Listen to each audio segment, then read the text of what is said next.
Jatin welcomes you all to our YouTube channel A to Z Soft Tech. Here you will get educational videos related to NCERT subjects and technical subjects based on computer science. If you find our videos helpful to you, please like and share the videos, do subscribe the channel and hit the bell icon to get updates about new videos. To get more clarity on the topic, watch the video till the end. Please feel free to post your queries in the comment section just below the video. You can reach to us using our email, WhatsApp and Telegram channel. The link is provided in the description box below the video. You can find our video using hashtag Zatinsir, hashtag A to Z Softtech. Now, let's start with the topic. What is the meaning of a language? Language is used to specify the communication. Communication को करने के लिए जो तरीका use करते हैं आप, that is known as language. Transfer language means किसी भी डेटा या एड्रेस को या किसी भी मतलब कंपोनेंट को ट्रांसफर कराने में जिस लैंग्वेज को यूज करेंगे, that is language is known as transfer language. Register transfer language means data transfer takes place in between registers. Registers are what? Registers are the memory locations of any computer device. उसको हम registers बोलेंगे. registers से register के बीच में जब data transfer होता है तो जिस language के through होता है, for example मैं आपको कहता हूँ give, take, sit, stand, ये एक language है, English language, okay? इससे आपकी और मेरे बीच में communication हो रहा है. बट रजिस्टर्स जो हैं वो इंग्लिश पर काम नहीं करते. Okay, they use to work on a different language and that language is register transfer language. इसको हम निमोनिक्स की लैंग्वेज भी बोल सकते हैं, असेंबली लैंग्वेज भी बोल सकते हैं, अलग अलग लैंग्वेजेस हैं. ओके, अभी आपके पास जो आर्किटेक्चर आप पढ़ रहे हो वो कोई स्पेसिफिक आर्किटेक्चर नहीं है. मीन्स आपके पास कोई एक ये नहीं बताया हो कि यही प्रोसेसर है, इसी के बारे में आपको पढ़ना है. इन जनरल आप पढ़ रहे हो, तो इन जनरल का मतलब क्या है, आप कोई भी लैंग्वेज भी एक स्पेसिफाइड लैंग्वेज नहीं पढ़ रहे, आप जनरल लैंग्वेज पढ़ रहे हो. मीन्स रजिस्टर से रजिस्टर के बीच में कम्युनिकेशन कराने के लिए क्या स्टेप्स होंगे, क्या प्रोसेस होंगे, वो पढ़ोगे, ना कि आप एक कोई specific language. Specific language means C plus plus, Hindi, English, Java, Python, ये सारी लैंग्वेजेस स्पेसिफिक लैंग्वेज है. बट अगर मैं आपको कहता हूँ एक लैंग्वेज है जिसमें सिंटैक्स होता है, प्रिंट कराने के लिए एक फंक्शन होगा प्रिंट, इट मीन्स वो एक कॉमन लैंग्वेज है. किसी भी लैंग्वेज में अगर आपको प्रिंट कराना है तो उसके लिए आप प्रिंट फंक्शन यूज कर सकते हो. ओके, सो रजिस्टर ट्रांसफर लैंग्वेज क्या है? ये एक लैंग्वेज है, एक स्टैंडर्ड बताएगा जो आपको डिफरेंट रजिस्टर्स के बीच में डेटा ट्रांसफर और कम्युनिकेशन में हेल्पफुल हो सकता है. Okay, let's start. Digital system is run interconnection of digital hardware module uses a modular approach. Means जब आप किसी डिजिटल सिस्टम की बात करते हो, डिजिटल सिस्टम क्या बताता है आपके पास? डिजिटल सिस्टम क्या कहता है? It is an interconnection of digital hardware. For example interconnection means एक दूसरे के साथ जुड़ा हुआ. Okay, that is interconnection of digital hardware. Digital hardware means जो हार्डवेयर डिजिटल फॉर्म में यानी कि बाइनरी फॉर्म में ऑपरेशंस परफॉर्म करता है उसको डिजिटल हार्डवेयर कहते हैं. ओके, लाइक मेमोरी है, प्रोसेसर है, इनपुट आउटपुट डिवाइस है, ये सब आपस में कनेक्टेड है, मीन्स इंटरकनेक्शन है.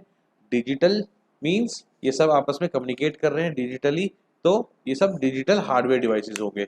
और जब इन सबको आपस में कनेक्ट करते हो तो इनकी आपस में कुछ कम्युनिकेशन करानी होगी, और वो जो कम्युनिकेशन होगी that communication is happen through RTL, register transfer language.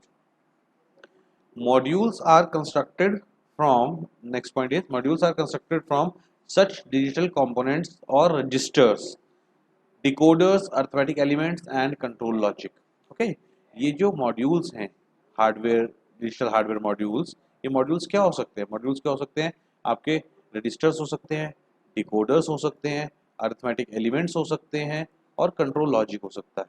Okay, digital modules are defined by registers. Digital modules are defined by registers. Registers को भी हम डिजिटल मॉड्यूल्स कहते हैं. It is nothing but like a location. एक location है जिसके ऊपर आप डेटा स्टोर करते हो. वो लोकेशन जो है आपकी बहुत ही हाई स्पीड, हाईएस्ट स्पीड जिसको कह सकते हैं, highest speed, that is of registers. Registers की स्पीड जो है सबसे ज़्यादा होती है. मोर ओवर रजिस्टर्स की जो कैपेसिटी होती है वो सबसे कम होती है. ओके, रजिस्टर्स की कैपेसिटी सबसे कम होती है बट स्पीड सबसे ज़्यादा होती है. रजिस्टर्स में जो ऑपरेशंस परफॉर्म होते हैं that are known as micro operations, और इनको माइक्रो ऑपरेशंस इसलिए कहते हैं बिकॉज ये ऑपरेशंस जो हैं बहुत स्मॉल स्केल पे, बहुत स्मॉल लेवल में होते हैं। Okay, operations executed on data stored on registers are called micro operations. Registers में जो डेटा स्टोर्ड होता है उस डेटा के ऊपर जो भी ऑपरेशंस परफॉर्म होते हैं that operations are known as micro operations. If I am saying let register के अंदर एक नंबर है 5, दूसरे रजिस्टर में एक नंबर है 3, इनको ऐड करो तो एडिशन क्या हो जाएगा, एक माइक्रो ऑपरेशन हो जाएगा। ओके, तो एडिशन क्या हो जाएगा, एक माइक्रो ऑपरेशन हो जाएगा। Micro operation is an elementary operation performed in the information stored in one और मोर रजिस्टर्स। मतलब माइक्रो ऑपरेशन क्या होता है, एलिमेंट्री ऑपरेशन होता है जो रजिस्टर्स में इंफॉर्मेशन स्टोर होती है उनके ऊपर परफॉर्म करते हैं। रिजल्ट ऑफ ऑपरेशन, जो माइक्रो ऑपरेशन किया है उसका रिजल्ट जो है वो प्रीवियस इंफॉर्मेशन को रिप्लेस करता है। फॉर एग्जाम्पल आपने देखा होगा कैलकुलेटर में आप 3+2 करते हो, 5 लिखा हुआ आता है, फिर प्लस दबाओ, फिर से 3 लिख दो, तो जहां 5 लिखा हुआ था वहीं पर अब क्या लिखा हुआ आ जाता है, 8। मीन्स प्रीवियसली जो डेटा था, जो प्रीवियसली रिजल्ट था, उसको रिप्लेस कर देते हैं। रिजल्ट ऑफ ऑपरेशन में replace previous binary information of a register और may be transfer to another register. Now अगर आपने जो वैल्यू पहले ऑपरेशन की फर्स्ट टाइम आपने एडिशन किया 3+2, वैल्यू आई 5, आपने उस 5 को अगर स्टोर नहीं किया तो वो रजिस्टर में पड़ी रहेगी। नेक्स्ट टाइम जब आप परफॉर्म करोगे तो 5 वहां से उठेगा एज एन ऑपरेंड, और फिर जो रिजल्ट है वो 5 की जगह आ जाएगा और 5 जो है वो वैनिश आउट हो जाएगा। इसलिए अगर आपको रिजल्ट भी चाहिए तो आपको रिजल्ट स्टोर करना पड़ेगा। आपको क्या करना पड़ेगा, रिजल्ट को स्टोर कराना पड़ेगा। नाउ ये जितने भी रजिस्टर्स ऑपरेशंस होते हैं ये निमोनिक्स की फॉर्म में, सिंबल्स की फॉर्म में लिखा जाता है। जैसे कि जो भी लॉजिकल ऑपरेशंस होते हैं वो क्या होते हैं, shift, rotate, left, right, okay, and, और ये सब होते हैं। ऐड, सब्ट्रैक्ट, मल्टीप्लाई, डिवाइड, ये सारे ऑपरेशंस होते हैं जिसमें परफॉर्म हो सकते हैं। एग्जांपल दिया जैसे शिफ्ट, काउंट, क्लियर, लोड, ये सब एग्जांपल्स हैं। Okay, now counter with parallel load capable of performing another operations increment and load. इसका मतलब क्या होगा, इसका मतलब ये होगा अगर आपने एक बार एक ऑपरेशन लोड परफॉर्म किया है तो उसके साथ साथ आप कोई दूसरा ऑपरेशन नहीं परफॉर्म कर सकते, दूसरा ऑपरेशन साथ में नहीं परफॉर्म कर सकते। शिफ्ट ऑपरेशन, जो ये शिफ्ट ऑपरेशन होता है ये वन बाय वन बिट को शिफ्ट कराता है, या तो आप लेफ्ट शिफ्ट कराओगे या आप राइट शिफ्ट कराओगे। नो, शिफ्टिंग में एक चीज ध्यान रखना है, देखो रोटेट में भी ऐसे ही होता है, राइट और लेफ्ट रोटेशन होती है, but there is a difference between rotation and shifting. आप जब भी शिफ्ट कराओगे इट मींस जो बाइट्स लिखी हुई, जो बिट्स लिखी हुई हैं वो सब एक एक पोजीशन लेफ्ट की तरफ या एक एक पोजीशन राइट की तरफ शिफ्ट हो जाएंगी, और जो नई लोकेशन क्रिएट होगी वहां पर नई बिट कौन सी आएगी, 0। शिफ्ट में बाय डिफॉल्ट नई बिट कौन सी इंसर्ट होगी, 0। लाइक आपने एक नंबर लिखा हुआ है 100, आपने एक नंबर लिखा हुआ है दैट नंबर इज 100, मैंने कहा शिफ्ट लेफ्ट, तो ये जो 100 है इसका जो 1 है वो लेफ्ट की तरफ शिफ्ट होगा, बाहर निकल जाएगा, 0 आगे आ जाएगा, एक 0 और आगे आ जाएगा। अब जो फर्स्ट पोजीशन थी वो खाली हो गई, उसकी जगह नया 0 आ जाएगा। सो 100 will become 000। Okay, rotate left या रोटेट राइट में क्या होता है, जो बिट आपने 1 यहाँ से आगे किया वही 1 जो बिट है वही घूम के पीछे की तरफ लग जाएगी। सो इससे जो नंबर है वो क्या बनता, 100 था, शिफ्ट किया तो बनता 000, और अगर रोटेट करोगे तो क्या बनेगा, 001। तो जैसा आपको ऑपरेशन करना है, जो आपकी रिक्वायरमेंट है उसके अकॉर्डिंगली आप कंडीशंस, इंस्ट्रक्शंस यूज कर सकते हो, शिफ्ट है, रोटेट है, या और भी कोई है। ओके, नाउ इसमें आपको कौन कौन से हार्डवेयर की रिक्वायरमेंट होती है, फर्स्ट सेट ऑफ रजिस्टर्स चाहिए ऑपरेशन परफॉर्म करने के लिए, sequence of micro operations, sequence चाहिए, कब ऐड करना है, कब लोड करना है, कब स्टोर करना है। मैंने कहा कि ठीक है ऐड कर दो फिर स्टोर कर दो, अच्छा पहला नंबर दूसरा नंबर लोड कर दो, नहीं, सबसे पहले फर्स्ट नंबर को मेमोरी में लोड करोगे, मेमोरी से लोड करोगे, सॉरी, ओके, फिर सेकंड नंबर को मेमोरी से उठाओगे, फिर ऐड करोगे, फिर जो रिजल्ट आएगा उसको स्टोर करोगे। तो ये एक सीक्वेंस है। लाइक अगर आप कहते हैं, एग्जांपल देखते हैं, अगर आप चाय बनाने के एग्जांपल लेते हैं तो सबसे पहले एक काम करो, कप लो और उसको अलग रख दो, ओके, बर्तन लो, उसको बाहर जो है धोने में रख दो, बट इस तरह से तो चाय नहीं बनेगी ना। चाय तो सबसे पहले बर्तन में पानी दूध वगैरह ऐड करोगे तभी चाय बनेगी। चाय बनने के बाद उस बर्तन को, यूटेंसिल को आप धोने के लिए रख सकते हो। ओके, बट अगर आपने सबसे पहले बर्तन को धोने में रख दिया तो चाय नहीं बनेगी, तो लास्ट स्टेप है। तो एक सीक्वेंस है, उसी पर्टिकुलर सीक्वेंस में, उसी पर्टिकुलर पैटर्न में ही माइक्रो ऑपरेशंस परफॉर्म होते हैं। And third is control that initiate sequence of micro operation. अब इन सबको कंट्रोल करने के लिए कंट्रोल सीक्वेंस चाहिए होती है। कंट्रोल सीक्वेंस, ध्यान रखिए बेटा, मैं कंट्रोल लॉजिक, कंट्रोल सीक्वेंस बोल रहा हूँ। कंट्रोल सीक्वेंस ये जो है चेक करती है कब कौन सा ऑपरेशन परफॉर्म होगा, किस तरीके से कौन सा ऑपरेशन किस पार्ट पर एग्जीक्यूट कराना है। लोड हो गया है, ओके, अब आपके पास क्या कराना है। देन सेकंड नंबर लोड हो गया, ओके, अब ऐड कराना है, ठीक है। ऐड कराने के बाद रिजल्ट कहाँ है, उस रिजल्ट को कहाँ स्टोर करना है, एटसेट्रा एटसेट्रा। ये सारा काम कौन देखेगा? कंट्रोल सीक्वेंस और कंट्रोल लॉजिक। ये सारा काम कौन देखेगा? कंट्रोल सीक्वेंस और control logic. Am I clear? Now start with the RTL, register transfer language. RTL is a symbolic notation, ध्यान रखिए, सिंबॉलिक नोटेशन।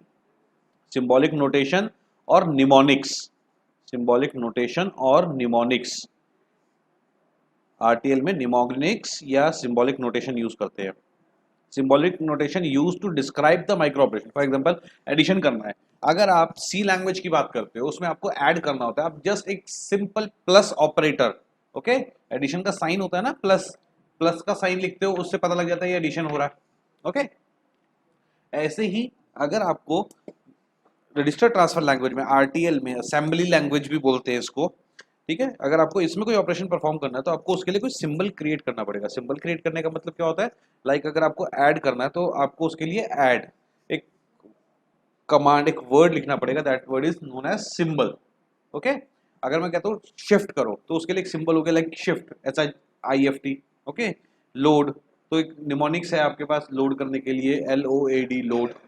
ओके, सो एक सिंबॉलिक नोटेशन होगी हर एक ऑपरेशन के लिए, use to describe the micro operation. For example, आप add कर रहे हो तो जो ऐड का निमोनिक होगा वो किसी दूसरे माइक्रो ऑपरेशन के साथ क्लैश नहीं करेगा, मींस दोनों के सिंबल अलग अलग होंगे। अलग अलग सिंबल से क्या फायदा होगा? आपको यूनिकली आइडेंटिफाई कर सकते हो कि कौन कौन सा ऑपरेशन आप परफॉर्म कर रहे हो। ओके, नाउ जब आप ये माइक्रो ऑपरेशंस के लिए सिंबल्स यूज करते हो, सिंबॉलिक रिप्रेजेंटेशन यूज करते हो उन माइक्रो ऑपरेशंस को डिफाइन करने के लिए, then that symbolic notation is known as RTL, register transfer language. Okay, वो निमोनिक्स के कलेक्शन को लैंग्वेज कहते हैं। ओके, अगर हम बात करते हैं इंग्लिश लैंग्वेज की, ABCD, ये कलेक्शन ऑफ अल्फाबेट्स है। ओके, ABC क्या है? अल्फाबेट्स हैं, इसके पूरे कलेक्शन को आप एक इंग्लिश लैंग्वेज बोल सकते हैं। उसके कुछ रूल्स हैं, कब कहाँ कैसे लगेगा। हमेशा आपकी जो ABCD है वो A से स्टार्ट होती है। ऐसे ही RTL के भी रूल्स होते हैं। वो रूल्स क्या होते हैं कि जो निमोनिक्स होगा वो कभी भी एक दूसरे के साथ क्लैश नहीं करेगा। ओके, एक इंस्ट्रक्शन में एक निमोनिक्स यूज कर सकते हो, मल्टीपल निमोनिक्स यूज नहीं कर सकते। मल्टीपल निमोनिक्स के लिए आपको अगर यूज करना है तो उसके लिए कोई अलग इंस्ट्रक्शन लेनी पड़ेगी, etcetera etcetera. Okay, register transfer, देखिए वर्ड क्या है? Register transfer language. Register transfer का मतलब क्या है? Involvement of hardware logic circuit. Involvement of hardware logic circuit. जो हार्डवेयर लॉजिक है, इट मींस रजिस्टर, जो जिस यूनिट की बात हो रही है मेमोरी की, दैट इज रजिस्टर, वो क्या है? हार्डवेयर है। Okay, and language is a procedure और symbols, or you can say that the mechanism to specify the micro operation. Okay, क्या काम करना है, कैसे करना है, कहाँ करना है, वो कौन बताएगा? लैंग्वेज बताएगी। फॉर एग्जांपल, लैंग्वेज में तो आपको बताया था सेट, गो, कम, तो ये लैंग्वेज है जो बता रही है। अगर मैं कहता हूँ ऐड, तो ADD ऐड जो है, जो वर्ड है, वो तो लैंग्वेज का पार्ट है। ओके, वो लैंग्वेज का पार्ट, और लैंग्वेज बता रहा है कि ऐड करो। ओके, कहाँ से करना है? रजिस्टर से करना है। रजिस्टर क्या है? हार्डवेयर। तो RTL का मतलब क्या हुआ? इट्स अ लैंग्वेज और procedure of symbol used to specify a given computation process with a specific hardware logic. Okay, now what is the use of RTL? Use of RTL is it is describe for internal organization of digital computer. आपने एक computer खरीदा या आपने calculator खरीदा, आपने उसके ऊपर 2+3 किया, बट इंटरनली कंप्यूटर के अंदर एक्चुअल में 2+3 क्या होता है उसको नहीं पता, 2 क्या होता है, 3 क्या होता है। अब आपने कई बार देखा होगा कीबोर्ड के ऊपर ABCD जैसे लिखा होता है, उसको आप रब कर दो ऊपर से और कोई नया अल्फाबेट उस पर लिख दो। ओके, लाइक आप F को H लिख दो और H को F लिख दो, तो क्या होगा जब आप F प्रेस करोगे जो कि एक्चुअल में पहले H था, या H प्रेस करोगे जो कि एक्चुअल में पहले F था, स्क्रीन के ऊपर क्या लिखा हुआ आएगा, जो पुराना अल्फाबेट था वही लिखा हुआ आएगा। Y so? बिकॉज कंप्यूटर का जो इंटरनल स्ट्रक्चर है, जो उसका अंदर कोड डिफाइंड है, उसमें तो कहीं कोई चेंजेस नहीं आए। आप ऊपर से कीबोर्ड की रिप्रेजेंटेशन कुछ भी डाल दो, सारा हटा दो, तब भी वो उसको वही अल्फाबेट जो है डिनोट करेगा, वही उसको, वो एग्जैक्टली उस अल्फाबेट को वही पहचानेगा। इट मीन्स इंटरनली उस पर्टिकुलर बटन के साथ कुछ ना कुछ अटैच किया हुआ है।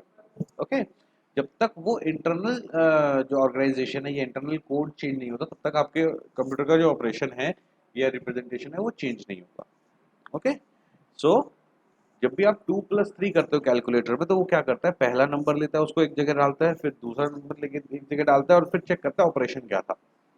ओके, अगर आप प्लस और माइनस को ऊपर नीचे कर दोगे तो कोई जो है आपके ऑपरेशन में कोई चेंजेस नहीं आएंगे। आप जब भी बटन प्रेस करोगे वो ऑपरेशन वही करेगा जो उसका डिफाइंड है ऑलरेडी। प्लस का है तो प्लस करेगा, चाहे आप उसके बटन पे माइनस लिख दो, चाहे आप उसके बटन पे मल्टीप्लाई लिख दो। ओके, देन सेकंड यू क्या है, use to facilitate the design process of digital system. Now अब क्या है, अब आपको पता होगा कि प्रोग्राम कैसे बना है, कैसे काम करता है। आपके पास एक एडिशन का था और एक सब्ट्रैक्शन का था। अब आपने एडिशन को ही यूज करके मल्टीप्लिकेशन और सब्ट्रैक्शन को यूज करके डिवीजन, बिकॉज अगर आप देखते हैं एक्चुअल में मल्टीप्लिकेशन और डिवीजन कुछ नहीं है, वो एडिशन और सब्ट्रैक्शन का ही एक तरीका है। मल्टीपल टाइम्स ऐड करते चले जाओगे तो वो मल्टीप्लाई दे देगा, ऐसे ही मल्टीपल टाइम्स सब्ट्रैक्ट करते चले जाओगे तो वो डिवीजन दे देगा। सो अब आपको फैसिलिटी मिल गई है कि आप एक डिजिटल कंप्यूटर को किस तरीके से प्रोग्राम कर सकते हो। Okay, now next is register transfer. Register transfer का मतलब क्या होता है, जब डेटा को रजिस्टर से लेकर या रजिस्टर में दिया जाता है, या तो आप रजिस्टर से डेटा लोगे या रजिस्टर में दोगे, या फिर आप दोनों ही काम करोगे, रजिस्टर से लेकर रजिस्टर में वापस दोगे। That is known as register transfer. Registers are designed by capital letters. Okay, जो भी रजिस्टर्स लिखा जाएगा उसको हमेशा कैपिटल लेटर्स में लिखते हैं। अभी बताता हूँ मैं किस तरीके से। To denote the function of registers. Function क्या होता है, रजिस्टर का जो काम है वो बताने के लिए रजिस्टर का नाम जो है वो हमेशा कैपिटल लेटर्स में लिखा जाएगा। फॉर एग्जांपल हमारे पास कुछ रजिस्टर्स हैं, ध्यान से देखिएगा। ये रजिस्टर्स जो है काफ़ी इंपॉर्टेंट हैं, आगे भी आप जो है इसके बारे में पढ़ेंगे। First is MAR, memory address register. Memory का जो बेस एड्रेस है वो आता है MAR में, hold an address for memory unit. कहाँ से आपकी मेमोरी का जो है लोकेशन स्टार्ट हो रही है। MAR is memory address register and it holds the base address of your memory location कि कहाँ से आपकी मेमोरी स्टार्ट हो रही है। Next is program counter. Program counter PC से डिनोट करते हैं इसको, program counter capital P capital C। Registers के नाम है हमेशा कैपिटल लेटर्स में ही लिखना, नहीं लिखोगे तो गलत हो जाएगा। Okay, PC is for programme counter. Program counter क्या करता है, program counter stores the address of next instruction which is to be executed। मैं दोबारा बता रहा हूँ, एक बार नोट करिएगा इसको। Program counter contains the address of the next instruction which is to be executed, और program counter contains the address of the upcoming instruction। अभी आप करंटली एक इंस्ट्रक्शन पर हैं। ओके, इसके बाद जो नेक्स्ट इंस्ट्रक्शन एग्जीक्यूट होनी है उसका एड्रेस किस में मिलेगा आपको, प्रोग्राम काउंटर। मतलब आप हर बार प्रोग्राम काउंटर की वैल्यू चेक करते रहेंगे और डायरेक्टली जो जो प्रोग्राम काउंटर में आप उस लोकेशन को यूज करते चले जाएंगे। Okay, next is IR, instruction register. IR stands for instruction register. Instruction register के अंदर क्या लिखा होगा, इंस्ट्रक्शन रजिस्टर के अंदर इंस्ट्रक्शन लिखी होगी that which instruction is going to be executed. Instruction register के अंदर क्या लिखा होगा, इंस्ट्रक्शन लिखी होगी कि कौन सी इंस्ट्रक्शन आपको एग्जीक्यूट करानी है और क्या काम आपको कराना है। Okay, then processor register P1 या R1, ओके, इसको आप R1, P1, R ए किसी से भी रिप्रेजेंट कर सकते हो। लेट आपने R1 लिखा, the R1 one can be subscript और one can be the number. आप R के साथ भी वन लिख सकते हो, R के पैरों की तरफ भी, नीचे की तरफ भी आप वन लिख सकते हो, and it can be R1, R2, R3 up to Rn। It depends on the processor architecture, listen carefully, it depends on the processor architecture कि उस प्रोसेसर में कितने रजिस्टर्स यूज हो रहे हैं, ओके। सो प्रोसेसर रजिस्टर को हम जनरली R के बाद एक नंबर से रिप्रेजेंट करते हैं, for example R1, R2, R3, R4। So if it is the case, then your processor will have 4 registers, 4 general purpose registers। Processor register के आगे आप अगर नोट करें तो आप ये भी लिख सकते हैं general purpose registers. General purpose means जो आप किसी भी काम में नॉर्मल कैलकुलेशन में यूज कर सकते हैं, वेयर एज जो भी ऊपर आपने पढ़ा है MAR, PC, IR, ये सब जनरल पर्पस रजिस्टर्स नहीं है, इनके कुछ स्पेसिफिक टास्क हैं, ये वही काम परफॉर्म करेंगे, okay. And this processor register is a general purpose register, R1, R2, R3 up to R7, Rn, R10, R जो भी नंबर आप लेंगे, लेट n नंबर आप ले लिया Rn, तो आपका प्रोसेसर उतने नंबर ऑफ रजिस्टर्स को सपोर्ट करता है, उतने नंबर ऑफ रजिस्टर्स जो है प्रोसेसर के पास अवेलेबल है for general operations, for execution of general operations, okay. Now n bit registers, ये चीज ध्यान से समझिएगा। एन बिट रजिस्टर मैंने आपको पहले भी बताया था फर्स्ट लेक्चर में, आई थिंक, लाइक हमारे पास रजिस्टर्स होते हैं 2 bit, 4 bit, 16 bit, 28 bit, 16 bit, 32 bit, 128 bit, 256 bit. It means जितने भी आपके पास बिट हैं, इसका मतलब क्या है, उतना बड़ा डेटा आपके रजिस्टर में स्टोर हो सकता है, ओके। अब उतना बड़ा डेटा, फॉर एग्जांपल 4 बिट की बात करते हैं तो 4 बिट का डेटा स्टोर हो सकता है, but in this case it always start with zero, वो जीरो से स्टार्ट होता है एंड n-1 तक चलेगा। मीन्स अगर 128 की बात करते हैं तो 0 से 127, 64 की बात करते हो तो 0 से 63, ओके, और 32 की बात करते हो तो 0 से 31, in this manner. And 0 to 31 की अगर आप बात करो तो इट इज बेसिकली 32 यूनिट्स। तो ये कितना है, n बिट के लिए n फ्लिप फ्लॉप तो यूज होंगे, n फ्लिप फ्लॉप, एक फ्लिप फ्लॉप में एक बिट स्टोर होती है, एक फ्लिप फ्लॉप में एक सिंगल बिट स्टोर की जाती है। n बिट के लिए आपको n फ्लिप फ्लॉप चाहिए, और n फ्लिप फ्लॉप में जो डेटा स्टोर होगा वो होगा 0 to n-1, okay, 0 to n-1। अगर 256 की बात करें, 256 बिट का डेटा स्टोर करना, तो उसके लिए 256 फ्लिप फ्लॉप्स लगेंगे, 256 फ्लिप फ्लॉप्स लगेंगे, बट जो डेटा स्टोर होगा वो होगा 0 से 255 तक का, ओके, 0 से 255 तक का डेटा स्टोर होगा, okay. Now next is block diagram of registers. Block diagrams of register, register को रिप्रेजेंट कर रहे हैं वो, ओके। लाइक मैंने अभी आपको बताया था, जनरल पर्पस रजिस्टर होता है, that is R1, okay. Generally जब तक आपके पास प्रोसेसर का आर्किटेक्चर गिवन नहीं है कि कौन सा प्रोसेसर आप स्टडी कर रहे हो, इन जनरल हम कोई प्रोसेसर को पढ़ रहे हैं, या इन जनरल हम किसी प्रोसेसर की कॉन्फ़िगरेशन समझना चाहते हैं, तो हमने देख लिया उसके रजिस्टर का नाम हमने R1 दे दिया। R1 is the first general purpose register, okay. अब R1 is of like 8 bit, if R1 is of 8 bit, तो 8 बिट कैसे स्टोर होगी, राइट मोस्ट से लेकर आपकी 0 जो होगी वो राइट मोस्ट बिट होगी, एंड जो लेफ्ट मोस्ट बिट होगी वो आपकी लास्ट 8th बिट होगी, okay. 0 is the first bit, 0 1 2 3, 0 से स्टार्ट करोगे तो 7 तक जाएगा, ये टोटल 8 बिट लॉन्ग हुआ। If it is of 16 bit, again right most side पर 0 आएगा एंड लेफ्ट मोस्ट साइड पर 15 आएगा, ओके। अगर आप इस जो है 16 बिट के डेटा को डिवाइड करके देखना चाहते हो तो कैसे होगा, now it is divided into 2 parts, 0 to 7 and then 8 to 50, 8 to 15, 0 to 7, ये बीच में 87 नहीं लिखा हुआ, ध्यान से देखिए, 0 से 15 लिखेंगे जब आप राइट टू लेफ्ट की तरफ, तो 0 1 2 3 up to 7, then next bit होगी 8 से 15 तक। नाउ इसके अंदर आपने 16 बिट का जो डेटा लिखा है वो 8 बिट की 2 पार्ट्स में डिवाइड हो गया, 16 बिट का डेटा 8 बिट के 2 पार्ट्स में डिवाइड हो गया है। and these parts are known as lower bit and higher bit. जो जीरो वाली तरफ है मीन्स जो राइट पोर्शन है that is known as lower bits, that is known as lower bits, whereas जो 16 15 वाली साइड है यानी कि लेफ्ट मोस्ट साइड है that is known as high order bits, high order bits.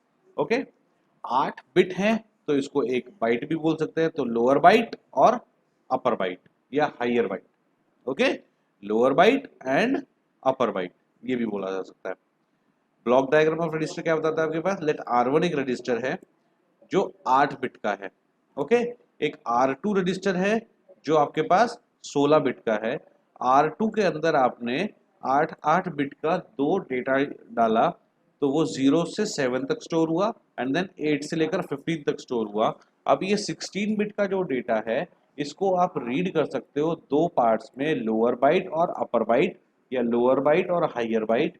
जो lower bite होगी वो राइट वाला पोर्शन होगा जीरो की तरफ से जो शुरू हो रहा है, और जो अपर बाइट या हायर बाइट होगी, हायर ऑर्डर बाइट्स होगी, बिट्स होंगी बेसिकली, वो कौन सी होंगी, वो लेफ्ट साइड होगा जहां पर 15 आ रहा है। ओके, लोअर मींस जो जीरो की तरफ है, अपर और हायर मींस जो 15 की तरफ है। ओके, 8 बिट के आपने डिवाइड करे हैं, 16 में दो बन सकते हैं। अगर आप यही आपके पास 64 बिट का रजिस्टर होता, 64 बिट का रजिस्टर होता तो 8 बिट के केस में आप कितने बना लेते, 8। ठीक है, 8 बिट को इकट्ठा करते तो 8 कॉम्बिनेशन आपके पास बनते, तो उसको हम क्या कहते हैं, वो 8 बाइट। ओके, 8 बिट को 1 बाइट बनाया, 8 अलग अलग बाइट्स हो गई तो 8 बाइट्स, तो वो उस रजिस्टर का साइज क्या हो गया, 8 बाइट्स। ओके, 8 बाइट का साइज हो गया उस रजिस्टर का। नाउ रिप्रेजेंटेशन कुछ इस तरीके से की जाती है, R1 एरो टू R2, इसका मतलब R1 से जो वैल्यू है वो R2 में जा रही है, it is known as replacement operator. Replacement operator, replacement का मतलब क्या है, R1 की वैल्यू को R2 में डाला जा रहा है। Okay, information transfer from one register to another is designed in symbolic form by the means of a replacement operator. Okay, and this is that replacement operator। तो ये सिंबल जो है एरो का सिंबल है, ये क्या बता रहा है, एरो की टेल जिस तरफ है वो होगा आपका सोर्स, और एरो का जो हेड है वो जिस तरफ है दैट इज योर डेस्टिनेशन, यानी कि R1 से वैल्यू R2 में जा रही है। Okay, now transfer of content of register R1 into R2, as I told you earlier that this symbol shows what, that transfer of register R1 data of R1 to R2, replacement of contents of R2। अब R2 के अंदर अगर पहले से कुछ पड़ा था तो वो सब फ्लश आउट होकर अब क्या होगा, R1 वाला कंटेंट जो है वो R2 के अंदर आ जाएगा, R1 का जो कंटेंट है वो R2 के अंदर आ जाएगा। Now content of source register, content of source register R1 does not change. ये जो सिंबल बनाया गया है इससे क्या होगा, सिर्फ डेस्टिनेशन का कंटेंट चेंज होगा, सोर्स का कंटेंट चेंज नहीं होगा। सोर्स में जो R1 में वैल्यू पड़ी थी वो पड़ी रहेगी और R2 में भी उसकी एक कॉपी रेप्लिका जनरेट हो जाएगी।